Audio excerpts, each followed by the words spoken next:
ఐవీఎంఆర్ news breaking news. అధికారి పేరు వివి Ramanarao, Repalle range అధికారి.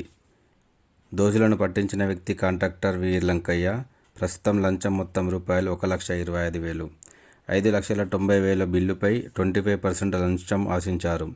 గతంలో జరిగిన గతంలో కూడా 1,40,00,000 బిల్లు చేసి 25% లంచం ఆశించగా వీర్లంకయ్య అప్పుడు 25 లక్షలు చెల్లించినట్లు వార్తల్లో ఉంది. ఈ విషయం అటవీ శాఖలో జరిగి అవినీతి మరియు ఏసీబీ అధికారులు నిర్వహించిన ట్రాప్ను స్పష్టం చేస్తుంది.